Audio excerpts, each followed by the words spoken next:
Good morning, everyone. Mr. Dharmendra Pradhan, Union Minister of Education, Skill Development and Entrepreneurship, distinguished educationists, ladies and gentlemen. On behalf of India Today magazine, I'm delighted to welcome you to the India Today Education Conclave. This event, as we know, comes at a very critical juncture in the country, especially where the education system is concerned.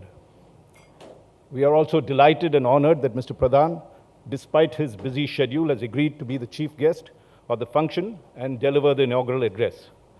Mr. Pradhan has specially flown back from Uttar Pradesh. I will not discuss the nature of his business over there. And after this function, he is leaving to Bihar, and you can understand just how busy he is. So let's give Mr. Pradhan a very warm round of applause for coming here.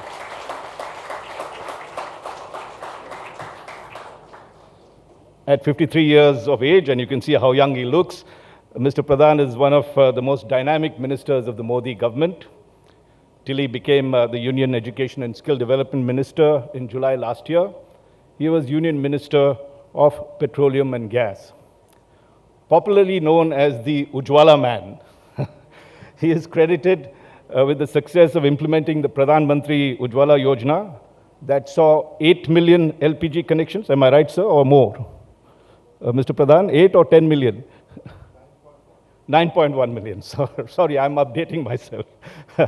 Being provided to women below the poverty line for families in the last 7 years.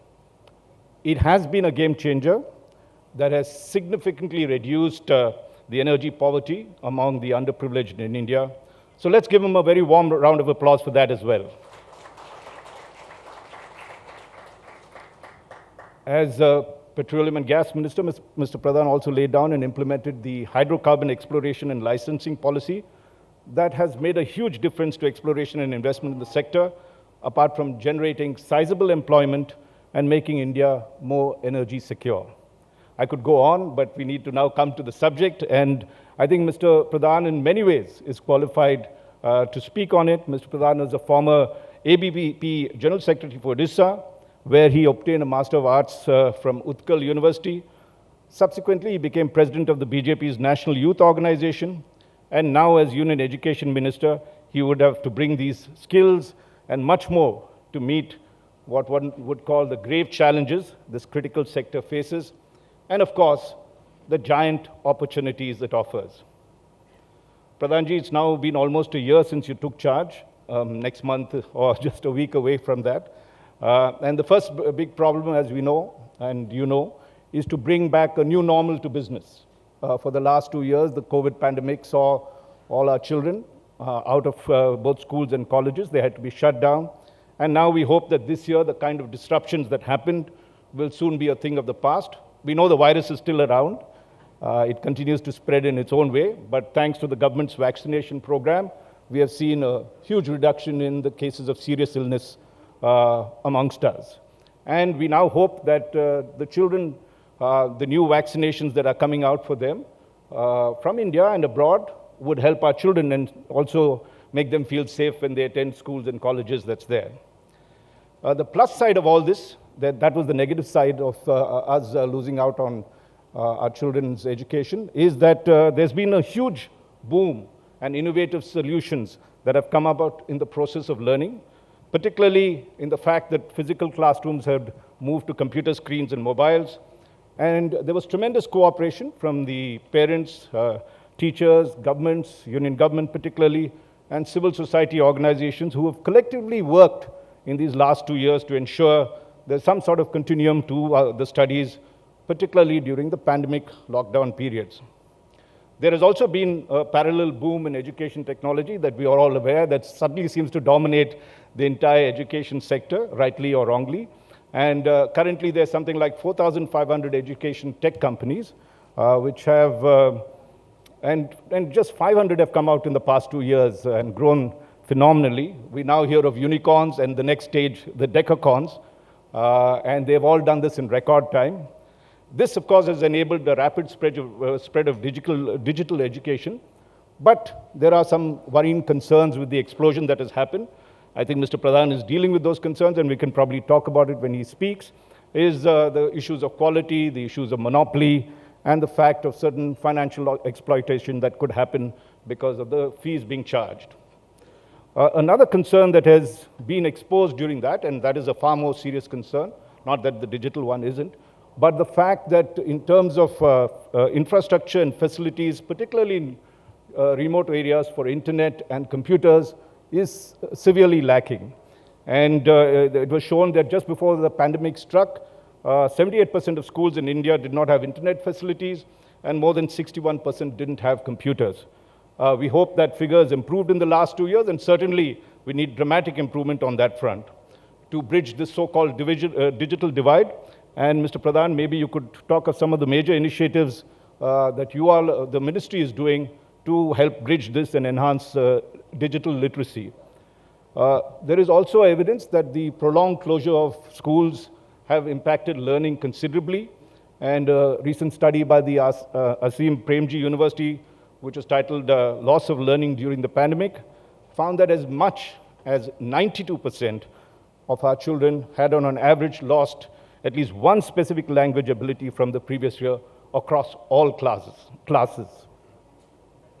This learning gap and the danger of this is that it might trigger disinterest in the children, leading to an increase in instances of dropouts, and this needs to be tackled. While these are issues of immediate concern, there is now a need for accelerating the new education policy, which the Modi government cleared in July 2020. It promises to bring about a revolution in education practices by fundamentally changing education from nursery to university. It has 5 key pillars that it has been constructed upon to bring about success, and these are just briefly equity, affordability, quality, and accountability, apart from access. It has set 3 major ambitious targets, and Mr. Pradhan is well aware of that. The first among that is that, and a very laudable one, is to ensure that no single child in India is left out from the education system. The target is now 100% gross enrollment in school education by 2030. In doing so, the policy hopes to bring almost 2 crore children who have either not attended school or dropped out back to classrooms. The second big target is in higher education, where currently only 1 out of 4, or 27% of our school students enroll in colleges to pursue higher studies. Under the new policy that has been unveiled, enrollment ratio, as it is known, is to be doubled to 50% by 2035.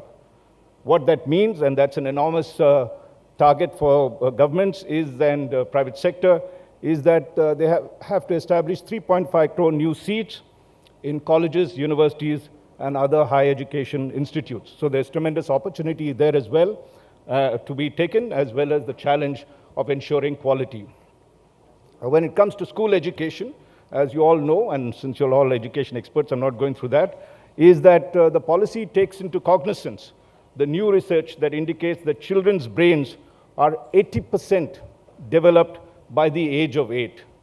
So this has underlined the very critical importance of early childhood care and education, which is called ECCE.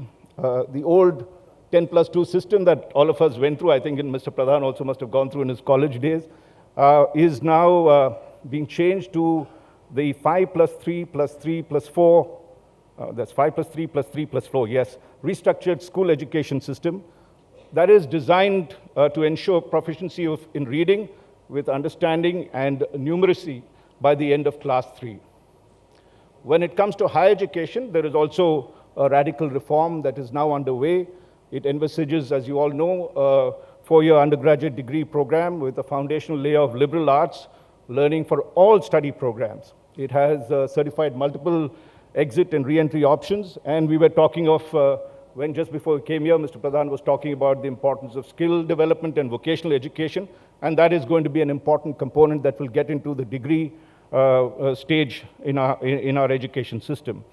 The policy also envisions the setting up of a higher education commission of India with an umbrella body which will have 4 independent verticals. The problem earlier was that these were all combined, and now there's distinct functions of regulation, accreditation, funding, and academic to be set aside, and certain standards be set for that as well. These, as you know, are just highlights. The new education policy is a vast document that brings radical change.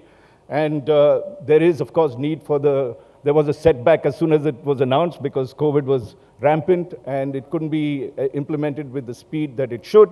I'm sure with a dynamic minister like Mr. Pradhan, he has put that on the fast track, and we should see far greater results that is happening. And we have seen some of that are happening already, where there is now entrance test for admission to undergraduate courses in central university colleges. Of course, there's a demand to extend that. A lot of students are unhappy with the fact that it is so quickly being implemented, but sometimes speed is good, and other times it's controversial. And there are, of course, other programs that are in different states of execution, which I think the Honorable Minister could touch upon when he addresses us. Finally, we are also here to celebrate excellence. We have among us the winners of the India Today Best Colleges Survey for 2022. The issue has just been released. For more than 2 decades, this survey, India Today survey, has been recognized as the gold standard when it comes to the most accurate evaluation of the country's colleges. We are honored that Mr. Pradhan, the Education Minister, has agreed to felicitate this year's winners. And we have many of the winning principals present here who will also reveal their secret source of success in the next session.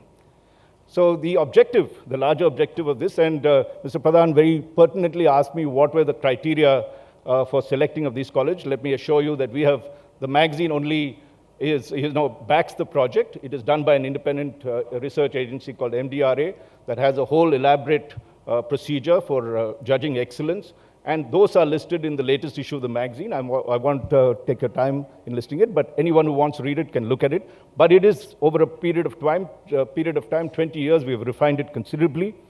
But beyond that, as I said, the objective of this India Today Education Conclave is to bring together eminent educationists, policy makers, thinkers, and all stakeholders in this vast quest for excellence in education, which is very, very important for our youth and therefore our country. So we hope you would have a fruitful day. Thank you for listening to me, and may I now request Mr. Pradhan to deliver his keynote address. Ladies and gentlemen, Mr. Pradhan, let's give him a warm round of applause. Thank you.